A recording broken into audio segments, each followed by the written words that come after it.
M4 TV news కి స్వాగతం. నేటి ముఖ్యాంశాలు. ఓం శ్రీ గురుభ్యో నమః. అందరికీ నమస్కారం అండి.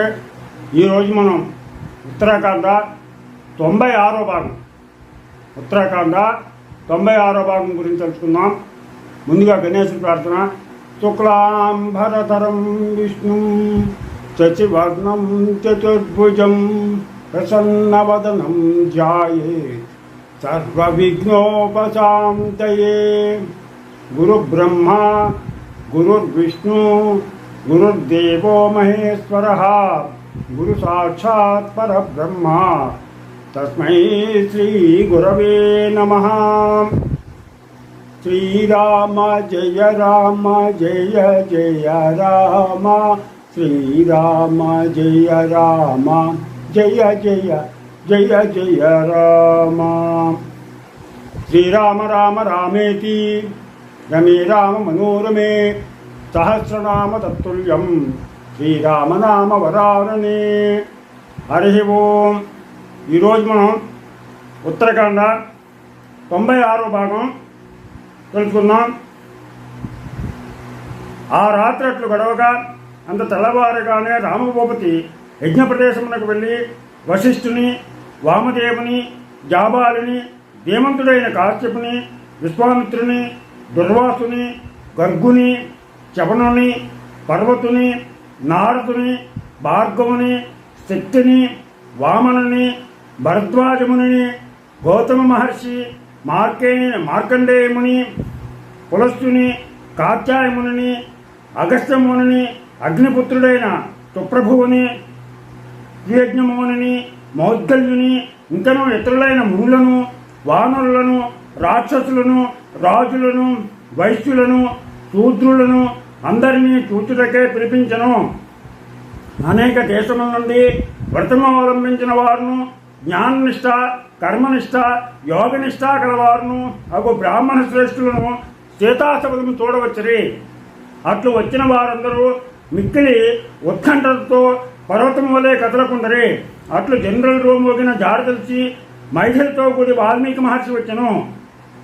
ఆ మునిశ్రేష్ఠుని వెంట భూపుత్రియు ముఖము వంచుకొని దశరథరామును తన మనస్సునందు ధ్యానించుచు కన్నీటిని కంఠమనందు నిలుపుకొనుచు పద్మముల వంటి చేతులు జోడించుకుని రాగా బ్రహ్మ వెంట వచ్చుతున్న వేదము వలె మునివారుల వెంట వచ్చుతున్న ఆ ముక్తను చూచి జనులు ఎంతయో శోకభారమున హాలాహలంతో గోలగా అర్చుచు మేల్మేలనుచు ఆ జానకుని కాపుచ్చును చూచుతుండ్రి.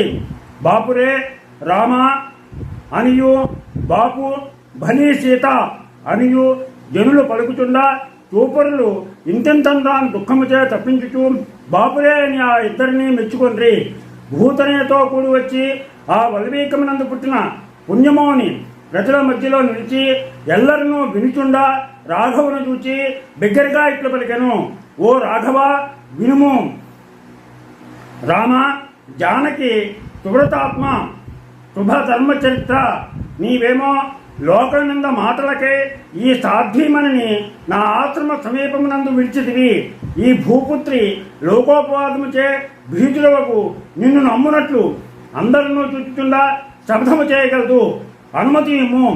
ఈ కవలలు జానకి తనయులే. యథార్థము నీకు జన్మించిన వారు, ఎదిరింప సత్యము కాని వారు. ఓ రఘువంశమని నేను సత్యమును చెప్పితిని. శ్రీరామచంద్ర, నేను ప్రచేతను పదయో పుత్రులను మనస్సునందేను అబద్ధమును తలంపను. ఈ పుత్రులు ఇరువురును నీ పుత్రులే సుమా. నేననేక వేల సంవత్సరములు ఘోరమైన తపస్సు చేస్తున్నా. ఈ భూపుత్రి దుష్టురాలైనతో నేను చేసిన తపస్సంతయు దగ్ధమైపోవును కాక. మనస్సు చేతను, వాక్కు చేతను, కర్మ చేతను నేనెప్పుడూ పాపం చేయలేదు. ఈ భూపుత్రి పాపము చేయనిదేనితో ఆ సత్ఫలము నాకు లభించుగాక. ఓ రామచంద్ర, నా పంచేంద్రియముల చేతను, బుద్ధి చేతను జానకి పవిత్రురాలని తెలిసియే ఆమెను గ్రహించినాడను. పతియే దైవమని భావించినది, మిక్కిలి పవిత్రమైన నడవడిక గలది. భూజనుల నిందకు భయపడు నీకు చక్కగా నమ్మిక కలగజేయుటకు ఇప్పుడు భాష చేయును. నా దివ్య దృష్టి చేత ఈ జానకి భవ్యమైన ఆత్మ గలది అని నేను ఎరిగిన వాడును. జనుల నిందలను పడదాలక ఈమె పరిశుద్ధురాలని తెలిసియు నీవీమెను అడవి యందు విడిచితివి అని చెప్పేసి చెప్పాడు. దీంతో ఇవాళ మనకి